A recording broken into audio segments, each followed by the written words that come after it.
자, LA타임즈 보도입니다. 슈퍼널 전 임원 이 성차별 보복, 폭로 소송을 제기했다라는 내용이네요. 자, 현대차가 지원하는 항공택시 업체가 바로 이름이 슈퍼널이죠. 전 임원인데요. 핵심 인력이었다고 전해지고 있네요. 성차별과 또 보복을 주장을 했습니다.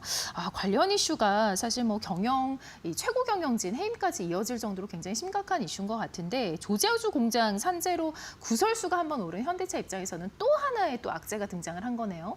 예, 맞습니다. 그러니까 전체적으로 이제 현대차의 어떤 HR, 네. 인적 관리 차원에서 좀 문제가 있다는 것을 알 수가 있는 건데, 좀 전에 말씀드린 걸 하나하나 짚어서 말씀을 드리면 이제 LA 타임스, 미국 이제 서부 LA 지역의 유력 신문사이죠. LA 타임스가 이제 보도한 걸 보면은 현대차랑 관계된 슈퍼널이라는 이제 회사의 전직 임원이 자기가 이제 성차별을 당했고 상당히 어떤 성희롱을 당했다. 그리고 또 하나는 이제 슈퍼널이 일종의 스타트업이니까 스타트업으로서 투자자들에게 투자를 받아야 되는데 그 과정에서 너무 지나치게 이제 자신들의 어떤 실체를 부풀렸다라는 것을 회사에 지적을 했다. 지적을 했더니 이제 그 회사에 거꾸로 그때부터 보복 조치가 들어왔다라고 이제 말을 했습니다. 그러니까 이제 이 슈퍼널 임원은 이제 그러면 이제 내가 정당하게 했는데 왜 나한테 불이익을 당하지? 불이익을 주지? 그래서 이제 그 소송을 제기했다고 LA 타임스가 보도를 했습니다. 네.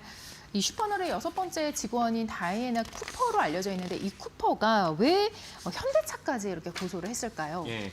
그러니까 이제 슈퍼널과 현대차가 일종의 이제 계열사 정도 수준의 이제 밀접한 관계를 맺고 있다는 것입니다. 그래서 사실은 이 문제를 갖고 이제 쿠퍼가 현대차에다가 이제 문제 제기를 했고, 그리고 이제 현대차도 거기에 대해서 대응을 했는데, 실제적으로 대응한 것은 이제 두 가지로 볼 수가 있는데, 하나는 무엇이냐면, 그러면 이 여성 임원이 쿠퍼가 이제 제기했던, 야, 너무나도 과대 포장을 해서 투자자들을 갖다 기만하는 거 아니냐. 잘못하면 이제 미국에서 소송도 당할 수 있거든요. 왜냐면 너도 이거 알고 있었지. 너가 이제 이거 기만하는 거 너 알고 있었지. 넌 어디까지 넌 관여한 거야. 라고 하면 당사자가 소송을 당하고 천문학적인 민사 배상액을 물 수도 있습니다.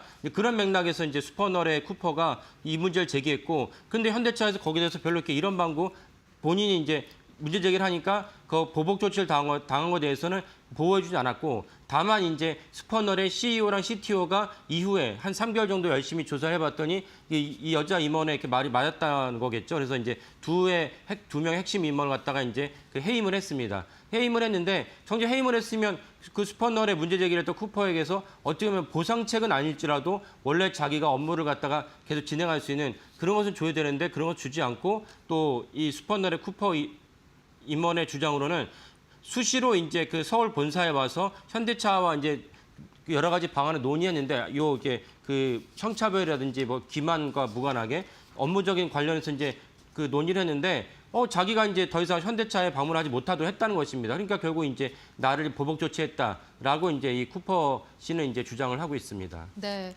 이 쿠퍼라는 분이 핵심 인재라는 또 이야기도 있네요. 예. 그러니까 핵심 인재라고 볼 수 있는 이유가 뭐냐면 이 쿠퍼라는 씨는 원래 이제 미국 동부에 살고 있었는데 이 슈퍼널이 이제 이게 정확하게 어떤 회사냐면은 수직 이착륙기를 개발하는 회사입니다. 수직 이착륙기라 하면은 뭐 시청하신 분들도 이제 언뜻 떠오르진 않겠지만 UAM, 그러니까 도심 항공 시스템.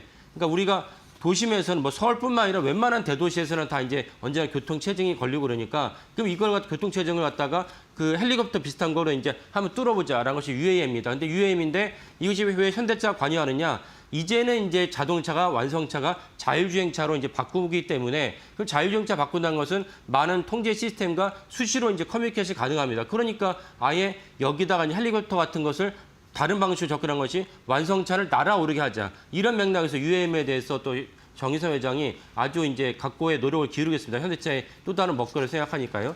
그런 관점에서 슈퍼널과 현대차가 밀집한 관계가 있고, 슈퍼널이 이제 그럼 도심항공 정책에 대한 전문가가 필요한데, 아까 말씀드린 쿠퍼 씨가 원래 미국 동부에 살고 있었는데 이 쿠퍼 씨를 슈퍼널 6번째 직원으로 채용하면서 스카우트 했다는 것입니다. 그러면 이제 쿠퍼 씨는 이제 슈퍼널의 핵심 인재라고 볼 수 있는데, 핵심 인재 영입을 했는데 아까 말씀드린 뭐 여러 가지 회사 안 좋은 문화가 있고 그다음에 LA 타임스 보도를 보면은 성희롱에 준하는 많은 어떤 그 위해를 받았던 것입니다. 그러면 이제 우리나라도 당연히 그러면 안 되지만 미국은 더는 더 그런 일이 벌어졌다면 당연히 고소를 당하는데도 불구하고 그 슈퍼널이 그런 것을 갖다가 방임했다는 자체가 좀 약간 의아스럽기도 하고 그래서 결국 이 문제가 좀 LA 타임스에 보도하기까지 일어났다 이렇게 보시면 되겠습니다. 네.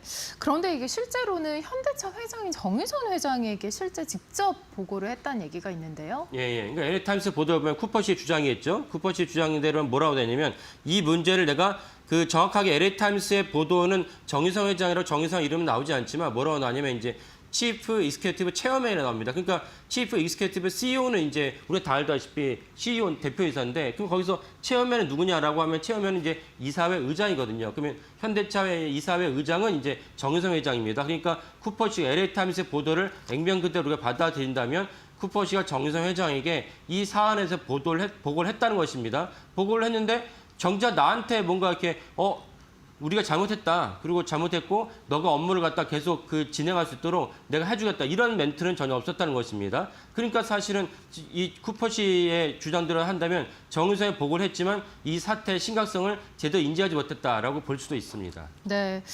이게 지금 쿠퍼 씨가 겪었던 민사 형사소송에서 어떻게 보면 회사는 물론 이 정의선 회장에게 직접적으로 또 책임을 물 수 있다는 뜻이 될 수도 있을 것 같은데요. 예, 맞습니다. 그런 차원에서 되게 충격한 사안입니다. 그러니까 미국은 많은 분들이 인지하시겠지만 패스트푸드점에서 내가 뜨거운 커피를 먹었다는 이유만으로도 천문학적 배상금을 요구하고 그 배상금이 실제 관철된 쪽도 있습니다. 그러면 이게 실제로 많은 어떤 정서적으로 민감한 어떤 성차별과 성희롱에 대한 이슈가 있는데 이 이슈를 갖다가 정의선 회장에게 보고를 했는데 정 회장이 거기에 대해서 실질적으로는 그 문제 제기를 한 임원에서 보호하지 않았다는 것이 귀결이 된다면 이게 다른 방식으로 확대될 수 있다. 현대차가 사실은 세계 3위 완성차 기업이고 현대차 매출의 25%가 미국에서 나옵니다. 그럼 미국에서 이 문제가 아주 보물 터듯이 나온다면 현대차는 정의선 입장에서 되게 난처한 처지가 될 수 있습니다. 그러니까 하루라도 빨리 사태 파악을 한 다음에 이 사실이 맞다면 그걸 가서 먼저 사과도 하고 적절한 조치를 취하는 것이 사태가 악화시키지 않는 방책이라고 볼 수가 있겠습니다.